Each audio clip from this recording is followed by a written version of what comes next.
I know the frustrations that many of our young people go through. The unemployment problem we have. Many of our kids are not going through school. I have met so many university students who have been forced to defer their courses and their enrollment because they cannot raise enough tuition. I know parents right now, tens of parents who are anguishing. They don't know how they can take their kids to grade 10 and so on. There's all this confusion. It is very possible to give up in circumstances such as this. And then maybe just throw your hands in there and say, it's not going to happen. Our country is gone. My life is not going to change.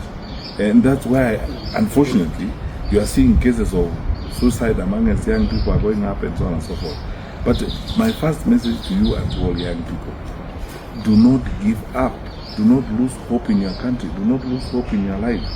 We are going through a dark patch of our life, but morning is soon coming. We will cross the bridge. Let's pull together. Because societies, countries, families get into these situations from time to time where, unfortunately, we have those who are responsible are not doing enough or not doing what they ought to be doing. But that's not enough reason for us to walk away or give up. And so the first responsibility we have is to play our part in fixing the situation. And we start that one by taking your vote and making sure that you have a voter's card so that you can choose how your tomorrow is going to be managed. You cannot make that choice if you do not have a voter's card. And so to give up, to refuse, or to ignore taking a voter's card is accepting the status quo as it is accepting the situation as it is, which does not change your life. So it may look tough, frustrating, and the temptation to give up is real. I won't pretend about it. But the truth of the matter is this. Many times in our lives, even as a nation, we've come to points like this.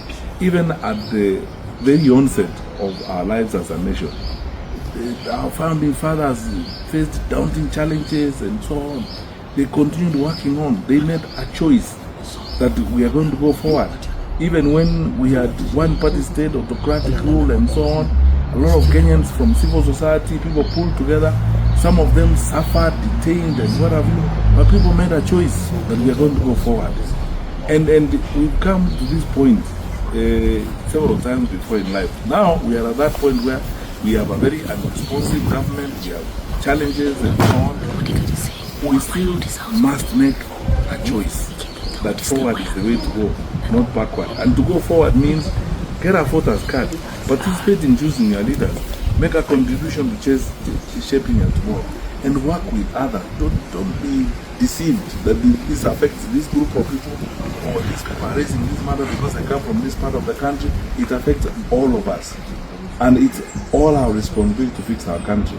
The challenges we face are not discriminative of the regions we come from, the ethnic community we belong to, and so on. They are our challenges, and we are talking about our future. So no one should give up hope. Do not give up on your country. That's my message to Kenya's young people.